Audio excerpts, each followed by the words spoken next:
महाभारत की कथा में भीमसेन को महान बलशाली योद्धा माना गया है। कहते हैं उनके भीतर 10 हाथियों का बल था। उनकी गदा की चोट से बड़े बड़े योद्धा धराशायी हो जाते थे। उनके पराक्रम से मित्र प्रसन्न होते थे और शत्रु भयभीत।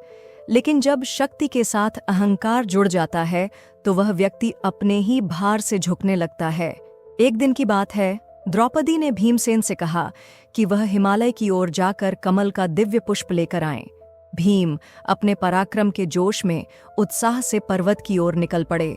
वे जंगलों, घाटियों और नदियों को पार करते हुए एक पर्वतीय मार्ग से गुजर रहे थे कि अचानक उन्हें रास्ते में एक वृद्ध वानर दिखा। उसकी पूंछ ठीक बीच रास्ते में थी।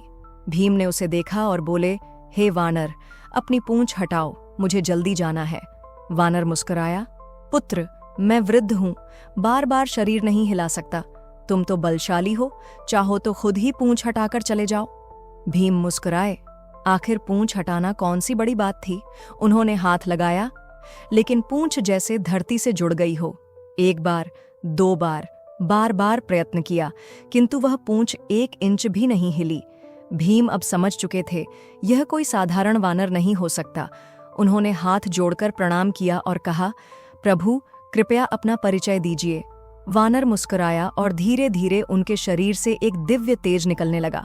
वह वृद्ध रूप छंटा और सामने प्रकट हुए, पवन पुत्र, महावीर हनुमान। भीम अवाक रह गए। हनुमान, जिनकी कथाएं वे बचपन से सुनते आए थे, आज उनके सामने खड़े थे। हनुमान बोले, भीम, बल होना कोई बुरी बात नहीं है, लेकिन बल पर अभिमान करना आत्मविनाश की शुरुआत होती है। भीम ने सिर झुकाकर विनम्रता से उनसे आशीर्वाद मांगा। इस प्रसंग से हमें यह प्रेरणा मिलती है, असली शक्ति विनम्रता में है। जिसे अपने बल का अहंकार होता है, वह कभी किसी दिव्यता को नहीं पहचान सकता। बलवान वही होता है जो दूसरों की मदद करे, अपनी शक्ति का उपयोग केवल अपने लिए नहीं, बल्कि समाज और धर्म के हित के लिए करे।